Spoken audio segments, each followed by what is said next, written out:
Tanche, Tarah Hogue Dishinakashan. My name is Tarah Hogue, and I am currently the co-chair of the ICCA's board of directors. I joined the board officially in 2018, although I had been involved earlier, and am now entering into my second term. I am Métis from Red River on my dad's side, so our family comes from the historic communities of St. Charles and St. Francois Xavier, and my family names are Hogue, Turcotte, and Taylor.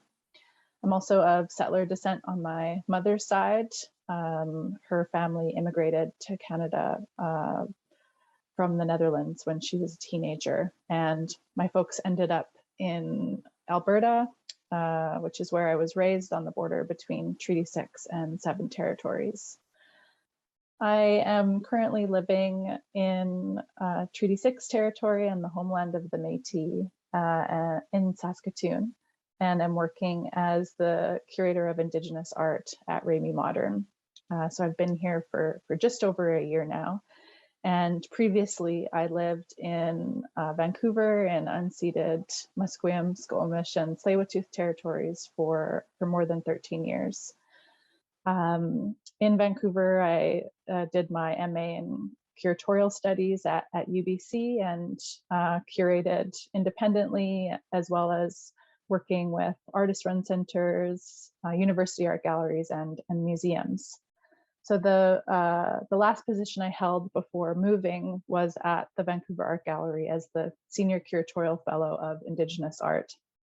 So the image that I'm sharing is from an exhibition at the VAG called Transits and Returns, which I co-curated with fellow ICCA board member Leuli Ashragi and our collaborators, Sarah Biscard-Dilly, Freya Carmichael, and Lana Lopesi. And this was the third exhibition in a series that began at the Institute of Modern Art in Brisbane in 2018, and then traveled to Art Space Aotearoa in Auckland before coming to Vancouver. And each exhibition commissioned new artworks and brought together artists from Indigenous nations located throughout the Great Ocean. So the works that you're seeing here from left to right are by Lacey Carmichael, who is Kwandamuka, Carol McGregor, who is Watharung, and Deborah Sparrow, who is from Musqueam. And I really love the conversation happening between these three works, which each perform a material mapping of the Indigenous lands and waters where the artists are from, and draw upon ancestral practices of working with materials, but also in ways that represent their contemporary reality.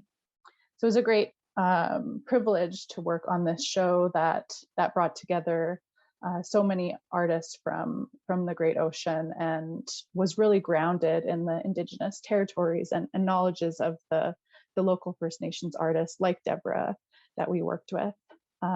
So Marcy, nice to meet you, and thanks for listening.